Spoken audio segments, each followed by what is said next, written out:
एका महत्त्वाच्या बातमीने आपण करूयात। बोपोडी जमीन व्यवहार प्रकरणी अमेडिया कंपनी आणि शीतल तेजमानींचा संबंध नाही। जमीन व्यवहार प्रकरणी पुणे पोलिसांनी आता यू-टर्न घेतलेला आहे। देवेंद्र गावंडेंच्या आरोपांना पुणे पोलिसांनी उत्तर दिलं। पुणे पोलिसांवर कुणाचा दबाव आहे का या संदर्भातला सवालही आता उपस्थित केला जातोय। महत्त्वाची आणि मोठी ब्रेकिंग न्यूज आपण पाहतोय। अमेडिया कंपनी आणि शीतल तेजमानींचा संबंध नाही। जमीन व्यवहाराच्या प्रकरणी आता पुणे पोलिसांनी यू-टर्न घेतलेला आहे। त्यामुळे आता पोलिसांवर कुणाचा दबाव आहे का या संदर्भातल्या अनेक चर्चा सुरू झालेल्या आहेत।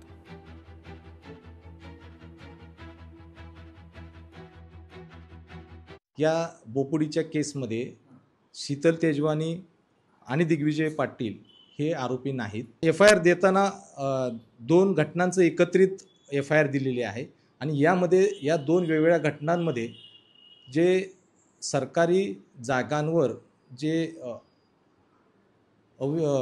बेकायदेशीर ऑर्डर केली गेलेली आहे तहसीलदार यांच्याकडून, तर ते एकच तहसीलदार आहेत, सूर्यकांत येवले। 3 दिवसापासून या प्रकरणी बातम्या चालतात। खडकच्या पोलीस स्टेशन गुन्ह्यामध्ये या दोघांचं नाव आहे आणि आज अचानक आम्हाला सांगतात की त्या खडकच्या गुन्ह्यात हे दोन आरोपी नाहीयेत। तर नेमकं काय झालं? नाही, असं कोणताही दबाव नाहीये। दोन्ही केसेसच्या चौकशा होणार आहेत आणि त्याप्रमाणे सरकारी कार्यालयांकडून कागदपत्रांची मागणी केल्यानंतर पुढचा तपास केला जाईल।